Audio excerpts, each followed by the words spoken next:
Swayam Prabha. Digital India. Educated India.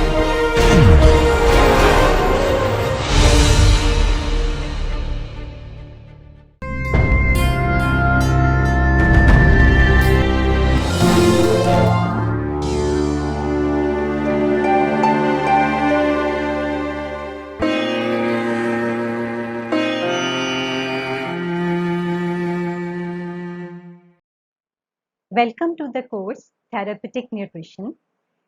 This is the second module, that is etiology, clinical features and nutritional management of infection and fevers. In this first lecture, we shall be studying about a most important topic in today's context, that is nutritional management of infections. I am Dr. Jaspreet Kaur, presently working as Assistant Professor in Government College for Girls, Ludhiana, Punjab, affiliated to Punjab University, Chandigarh. And this project is funded by DTH Swayam Prabha, MHRD, New Delhi. In this lecture, we shall explore nutrition care during infections. So, what do we learn in this lecture? We will study what are infections, and then we will try to see what are the predisposing factors to infections, and then we will try to establish the relationship of nutrition with the infection, and then we will see if there is any role of nutrients in prevention of infections. And lastly, we will study what are the nutritional interventions during the infection. So, the role of nutrition in disease prevention and health management is well established. And we also know that the poor nutrition that can lead to ill health, disease and infections. Now these infections, they are caused by microorganisms, which in turn they can lead to malnutrition. So is there any link between these two conditions? Let's explore. There is a close connection between microbes and human. Microbes, they occupy all of our body surfaces, including the skin, gut and the mucous membranes. In fact, our bodies, they contain at least 10 times more bacterial cells than our own human ones. From the moment we are born, microbes, they begin to colonize in our bodies. And each of us, we have a unique set of microbial communities which are believed to play an important role in digestion. And along with digestion, these microbes, they play another beneficial role. For example, they will synthesize vitamins for us, and then they break down food into absorbable nutrients, and they stimulate our immune systems also. So along with some beneficial microorganisms, there are some microbes which have some pathogenic effect on us, and they can be divided into 5 major categories, such as viruses, bacteria, fungi, protozoa and helminthes. Now let us define what is infection.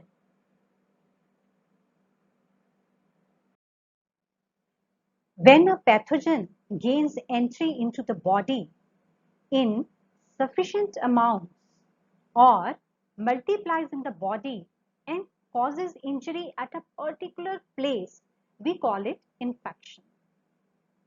The infection may or may not cause illness.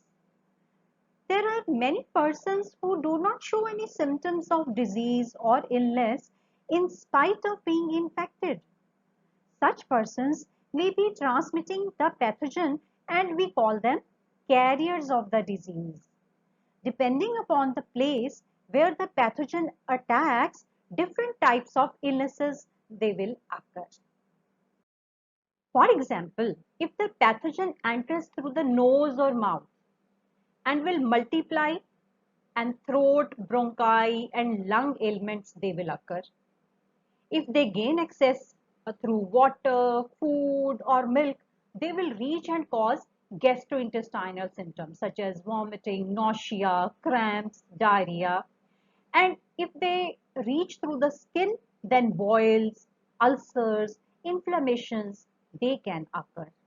So it depends upon the area where the infection is affecting.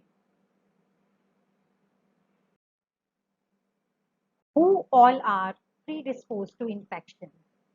There are host of factors which include many factors like, first of all, let us see, there are medical risk factors.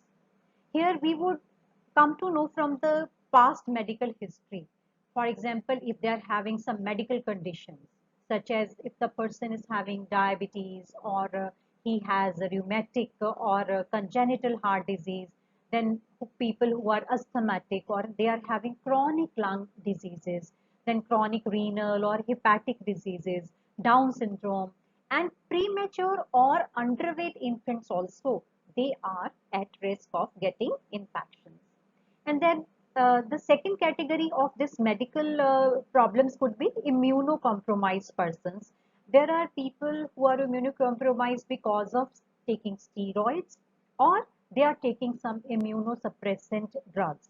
For example, people who are AIDS patients or they are having some connective tissue disease or they are having some cancer or leukemia and who are taking chemotherapy because all these drugs they suppress our immune system. And then if the person has some previous infection which has been affecting that person in the say last 6 months or a year, for example, a recent recovery from a tuberculosis, or the person he has jaundice or he has rheumatic fever, and then along with that we can also see if the person has undergone some surgical conditions that also predispose a person to the infections. For example, of some gallstone surgery or some recent surgical procedure which has been done, for example, some dentistry or some minor injury which has been corrected with the help of surgery. And then few people they have medical history of some infection or some other close contact of the infection, and they are taking some medical treatment, we call it self medication on their own if they are taking, and if they are using some blood products, for example blood transfusion has been occurred in the family, so that can also predispose a person to the infection.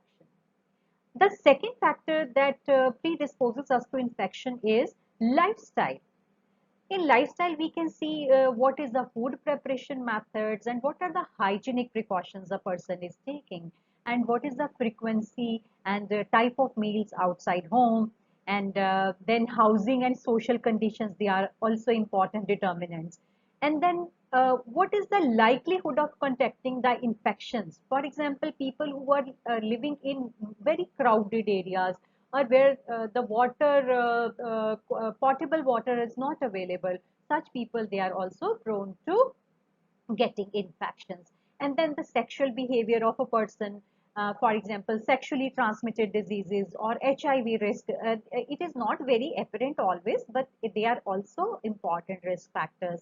And then, of course, smoking, alcohol use, or drug abuse, or something like that. And another important factor is tattoos. They are also an important factor which could cause infections.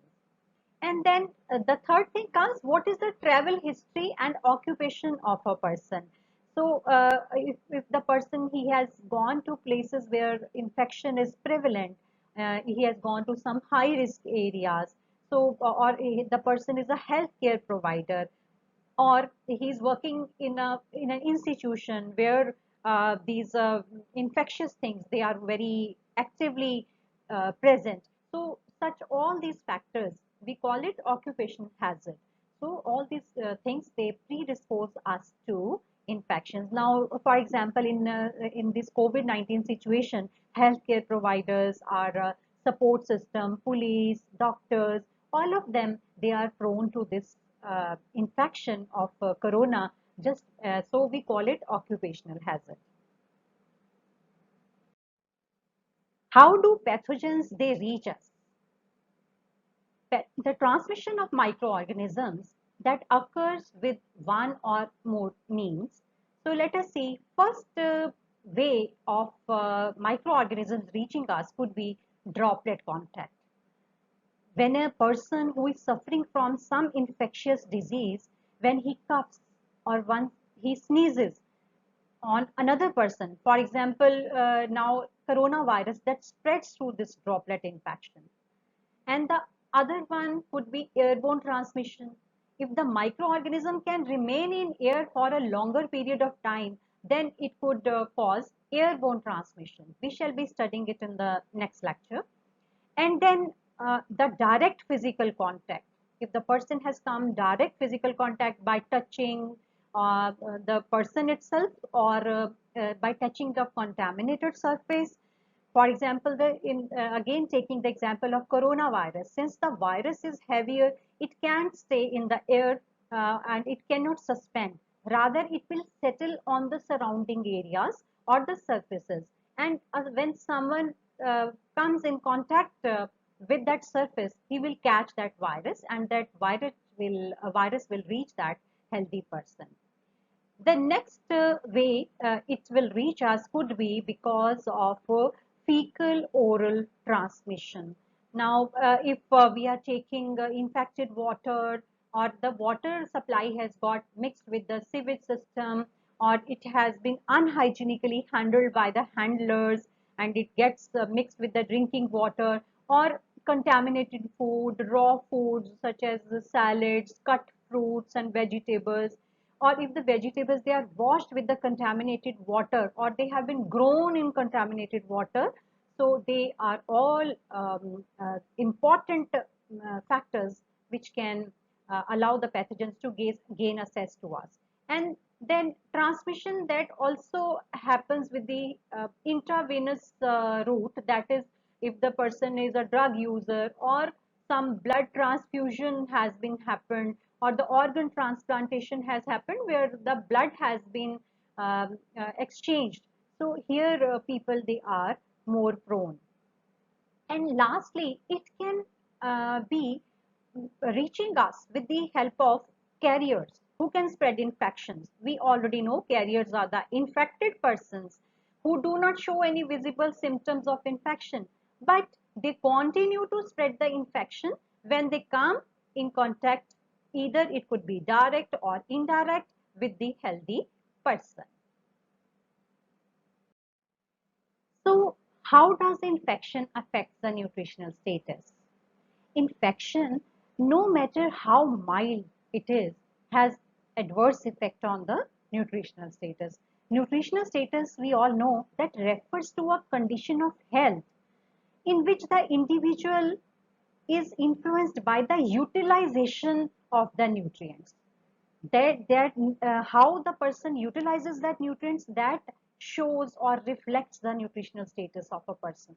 So how does infection influence the utilization of the nutrients?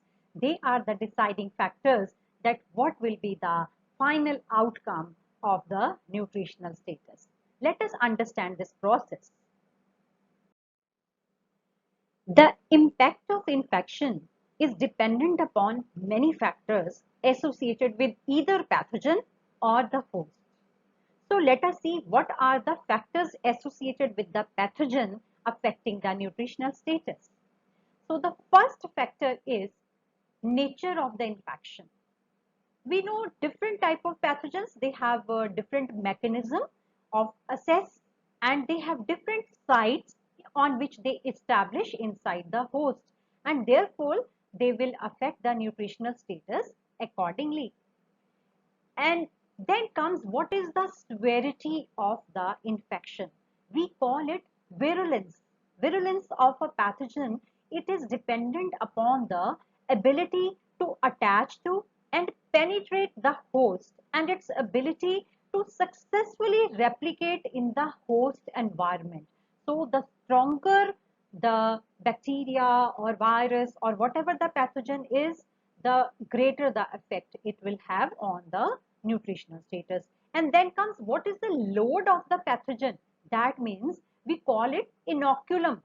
The inoculum is an important determinant of risk of infection, and it plays a significant role in increasing the risk of infection in some vulnerable groups. For example, elderly. For example, if a young or healthy person individual inhales small amount of secretions, he may not show any symptom, but the same symptoms that will be seen or they will be affecting an adult or an old person more than a younger one. And next is the duration of the infection. It is an important determinant as the nutritional status that is badly impacted if the duration of illness is increased or it is prolonged because of fever or some other reasons or lack of treatment. And lastly, most often fever is also accompanied by the infections, which has huge impact on a healthy body, and it puts immense burden on the host. We shall be discussing this feature in detail. And let us see now what are the determinants of the host body, which will show what will be the impact of infection on the host.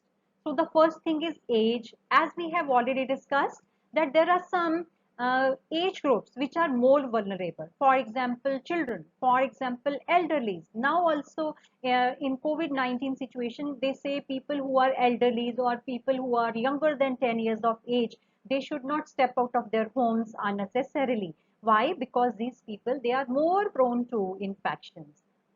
And then second factor could be host defense system. How strong our defense is to fight the infection. And that can be of two types.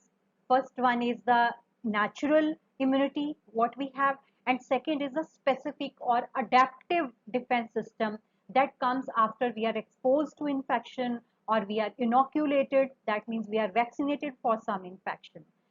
And then there are some comorbid conditions. For example, if a person is affected with a diabetes, lung disease, renal disease, or peripheral vascular disease, they are at risk of infection. And you must have heard about, again, diabetes. They're getting lot of infections of some skin or some other organs. They are more prone to infections. And now on also we say corona that affects the people who are having some comorbid conditions, like if the person is heart patient or if the person is having diabetes. And then some certain medications also, they interfere with the activity of the immune cells, and the person may not be able to fight the infections. For example, if the person is taking some immunosuppressant things, we have already discussed it. And then lastly, there are few persons who are having some impaired cognition system.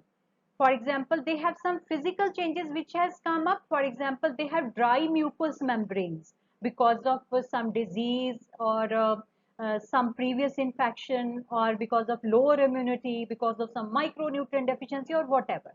Or some of them may be having reduced gag reflex or cuff reflex has affected. So they are important determinants of impact of infection on the nutritional status.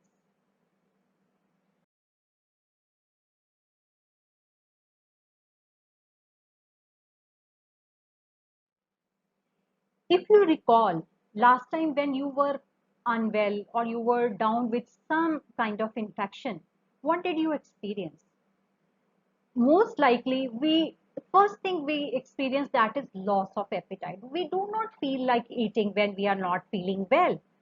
And the infectious diseases, they increase the circulating intraleukins. They are the substances which are traveling in our blood when there are acute infections, and they also lower our appetite. And further, if we are taking some medication, for example, we are taking antibiotics, we are because we are infected to treat the infection, so appetite will be further decreased. And in there are some conditions, for example, in HIV patients, they have some mouth ulcers or they have sore throat, that also reduces appetite. and then a person feels very low because of the disease.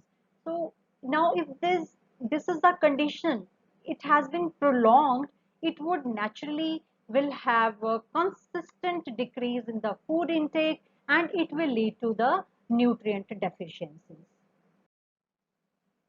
One major change that will occur is the person or the family, they restrict or withdraw a large amount of food from the individual's plate when he is suffering from infection, particularly if the person has diarrhea or he has some respiratory infections. It is believed that the solid foods or milk and milk products, etc., they are to be avoided. Instead, bland, starchy gruels, which are low in nutritive value, they are provided to the patient to give rest to the digestive system. Now, this practice is rather bad, particularly when the individual is having so much of infection and he is taking less food, and there is reduction in the quality also, and that also is going to affect, because the nutritional deficiencies, they will be more and they will compile. Infections, they cause changes to the epithelial membrane, which leads to malabsorption. There is poor absorption of the fats, proteins, carbohydrates, and certain fat soluble vitamins. For example, absorption of macronutrients can be 10 to 30% lower than the healthy persons consuming same amount of diet. And during respiratory infection, it could be 30 to 70% of vitamin A, which is absorbed, and rest is just excreted out of the body. Now, poor absorption, thus, this will lead to nutritional deficiency disorders and will influence the nutritional status. There are many reports which say that people who are having poor nutritional status, they also have some intestinal worms or a parasitic infections inside their bodies. For example, hookworm, roundworm, then amoeboisis, giardiasis. They are some common and most common intestinal parasites infections worldwide. These infections, they are crucial, especially for the children and adolescents, as they are associated with the decreased child growth, and there is loss of weight, and then chronic blood loss can occur, leading to anemia and diarrhea, and stunted growth can also happen. So this infestation and deficiencies, they are important determinants of nutritional status, especially in the children and adolescents. Then, in some infections and fevers, few nutrients, particularly proteins, they are excreted and lost from the body, thus causing the poor nutritional status. For example, diseases which are associated with the diarrhea, dysentery, they produce an average loss of 0.9 gram protein per kg body weight per day. And higher losses, they are observed with the typhoid fever or other acute infections, which could reach up to 1.2 gram protein per kg body weight per day. Such losses, therefore, they contribute to increased requirement of protein during infections and during fevers.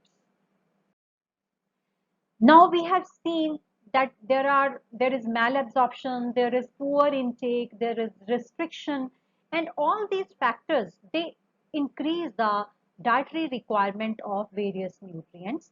And especially if the person is having high fever, there will be increase in the basal metabolic rate, and in high fever, the requirements may go up to as high as 50% more than the routine energy requirements, if there is more catabolism and the person has to fight infection along with the routine body processes. And lastly, one important factor that affects the nutritional status with the infection is the drug nutrient interaction.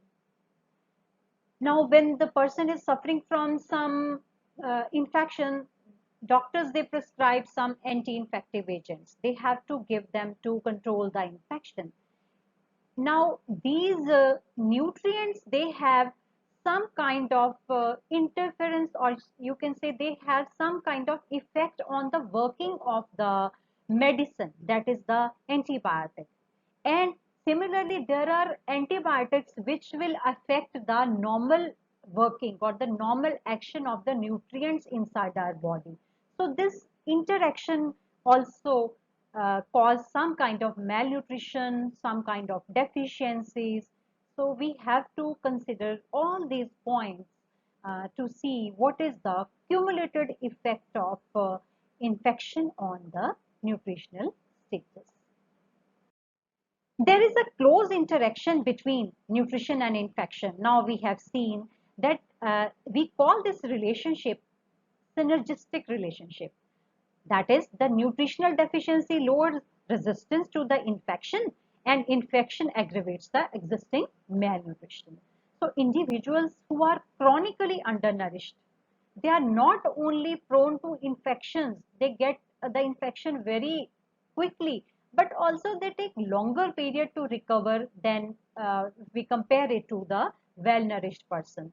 That is why we are hearing a lot about working on the immunity these days. As we know, when there is an inadequate dietary intake, weight loss is bound to come. And there will be lower resistance to infection, mucosal changes, they will come. And once the mucosal changes, they have come, the pathogens, they will find easier to reach or to gain, they get an opportunity to invade our body. And this invasion affects us and impairs our growth and development among children. And then sick person's nutritional status is further deteriorated due to secondary infections such as diarrhea, malabsorption. This will again further lower the appetite, and there will be diversion of the nutrients for the immune response, and there will be urinary loss of nitrogen. All these damages the immune system further and cause reduced intake of the food. So we call it a vicious circle which is formed, that is vicious circle of malnutrition and infection. Now let us see what are the key nutrients in response to infection. The proteins are the most important macronutrients which are required for fighting the infections.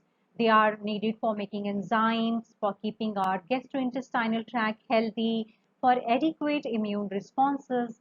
The deficiency of proteins, it diminishes the immune response and increases the susceptibility to infections. Now, these immune responses, they are dependent upon cell replication or production of protein with the biological activities. We call them immunoglobulins. This malnutrition, it has great impact on non-specific type of immunity and cell-mediated immunity. So, the protein deficiency will lower the integrity of various cell membranes, and these membranes, they will have some kind of infections, and the person will become more prone to respiratory, skin, or gut or urinary tract infections.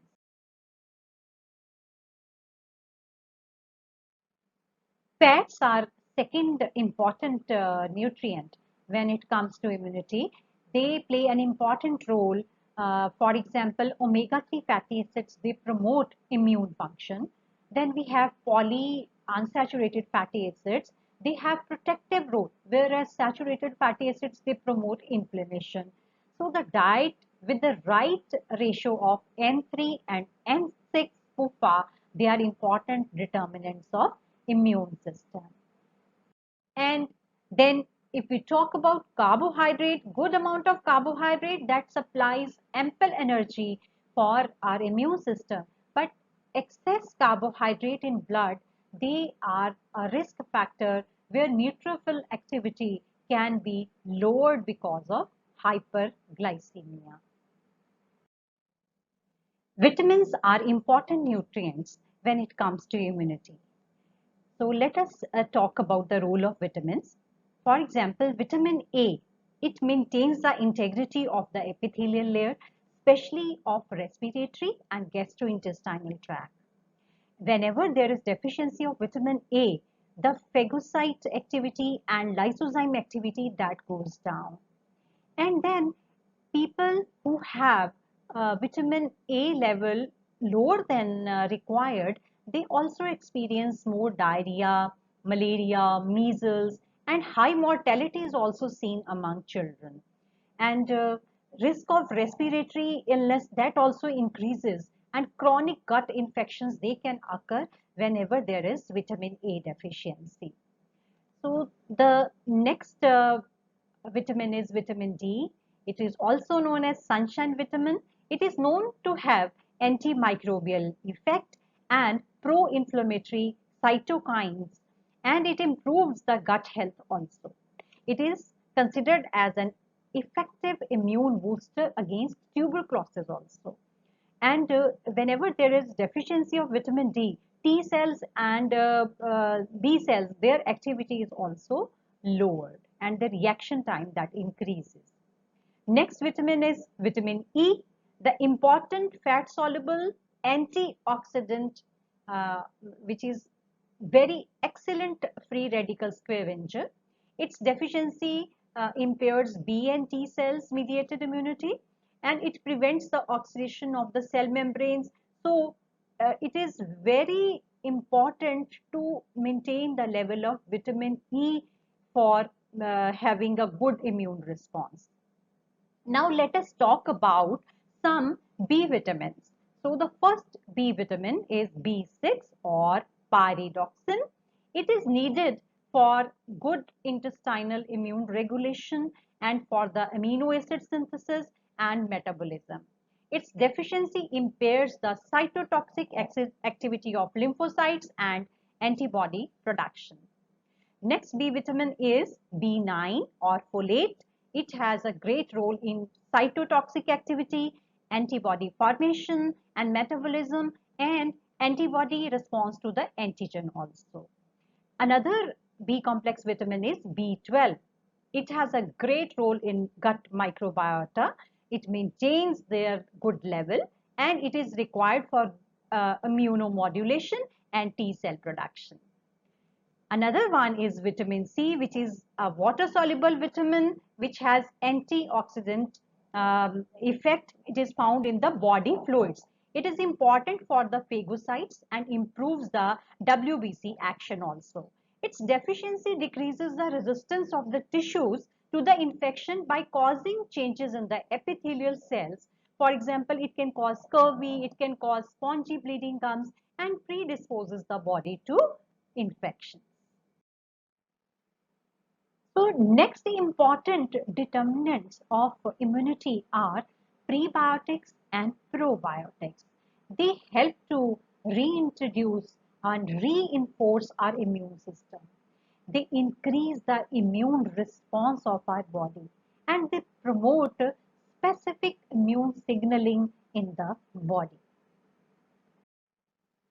Along with all these, let us see what is the role of minerals in maintaining the immune system. So, among minerals, zinc, it is also known as gatekeeper of immune function.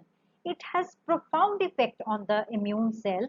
Its deficiency reduces non-specific immunity, neutrophils, and natural killer cell function. It is also impacted. And its supplementation is done to lower the intensity and length of the diarrheal diseases, especially amongst the children also. And it is known for giving good mucosal immunity. The second mineral is iron. Iron deficiency, we know it is associated with the impairment in the cell-mediated immunity, and it reduces the neutrophil action also. The third important one is selenium. It is an important part of antioxidant enzymes, and it can be a potent immune cell for pro-oxidants by regulating the oxidative stress. Along with all these minerals, we have magnesium. The deficiency of magnesium is very crucial in maintenance of the immunity because it has a great role in maintaining the innate and acquired immunity of the body as it boosts the action of our immunoglobulins. Now we have seen the effect of various nutrients in preventing and fighting the infections. Let us see how we can provide good nutrition care when a person gets infected with an pathogen. So, as we know, infections can really pose burden on the whole system. We need to provide ample nutritional support to contain the infections. So let us see what are the general dietary considerations in infections. First thing is energy. We know that the BMR, that is basal metabolic rate, that goes up during infection, especially when a person has fever.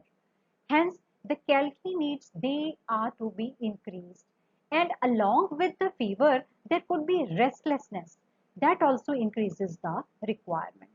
The patient may not be able to handle more calories in the initial phase of the infection. So he can only take around 600 to 1200 kilocalories. But diet can also be improved rapidly when the tolerance improves. And second nutrient is proteins. Since there is protein loss from the body, we have seen in the previous slides, about 100 gram of protein or more is prescribed for the adults when fever is prolonged. The proteins, they get utilized more efficiently when there are sufficient amount of calories and available. So it is suitable to give high protein beverages as supplement in between meals which are containing good amount of calories. Next comes the carbohydrate. As we know, especially when there are fever associated with the infection, the glycogen reserves, they are depleted. So liberal intake of carbohydrates may be given. Glucose can be used as it is less sweet and it is really nicely absorbed in the bloodstream. The next nutrient would be fats. They are handy because we can meet high energy demands without increasing the bulk of the diet. But here, very fat, rich or fried items, they are to be avoided because they will all retard the digestion process. And minerals, we have already understood and we have seen ample amount of minerals they are to be provided, especially sodium and potassium, they are to be provided. We have not discussed them earlier because why we are mentioning them here, because sodium and potassium, they are lost once there is infection through the various channels of the body, maybe because of sweat, because of the urine, the secretion is more of sodium and potassium. And similarly, we need to provide good amount of iron, zinc, magnesium, selenium to boost the immunity. And then comes vitamins. We have just discussed vitamin A, vitamin C, vitamin B complex. They are needed. And since if there is fever, there are more requirement. The requirement of B complex that is raised because of higher metabolic rate, BMR, that goes up. And we need sufficient amount of fluids to compensate the losses from sweat and urine, and then it should be used because it relieves the congestion in case a person has some problem associated with some choking or something like that, and it flushes out the toxins and it keeps the membranes intact. And it is advisable that 2.5 to 3 liters of fluid that should be adequate in most of the cases. But if there is dehydration because of some illness such as diarrhea or excessive vomiting, then we have to increase it to maybe 3 to 4 liters in 24 hours. But there are some conditions when the body holds the water because of some medicines or because of some infection, then water has to be adjusted accordingly. Then we have some herbs condiments and spices. They are immune boosters from our kitchen. They possess some antiviral properties and they fight many infections. And these herbs, condiments, and spices, they have taken a special place in our lives in these days.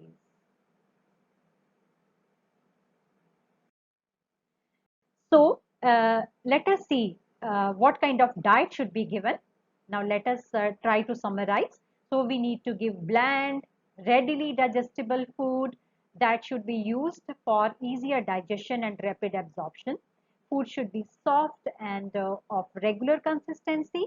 Initially, we have to give fluid diet because the patient may not be able to take solid foods, but it should not be continued for a longer period of time because most fluids they occupy bulk and they are out of proportion for the amount of calories and nutrients they are providing. And we need to reinforce the diet with the solid foods because it will increase the satiety and many people they feel less anorexic or they feel less nausea or vomiting when they are on solid diet. So small frequent meals at an interval of 2 to 3 hours, they will provide ample nutrients without burdening the system. The frequency can be reduced when the patient is able to tolerate the food and is able to consume large quantities of the food. And during the acute fever, the appetite is very poor. We all know that is why small frequent meals they are desirable. And if the illness persists for more than few days, then high protein, high calorie diet is to be ensured so that the catabolism is contained and nutritional status is restored. Let's summarize what we have studied in this lecture. We studied that when a pathogen gains entry into the body in sufficient numbers or multiplies in the body and causes injury at a particular place, we call it infection. And then we studied what are the predisposing factor to the infection. Then we studied what is the synergistic relationship of malnutrition, immunity, and infection, and how a vicious circle of malnutrition and infection is formed. And then we studied how infections they impact our nutritional status. And then we studied about the role of nutrients in prevention of infections, along with we studied that how we go for nutrition care during the infections. Thank you.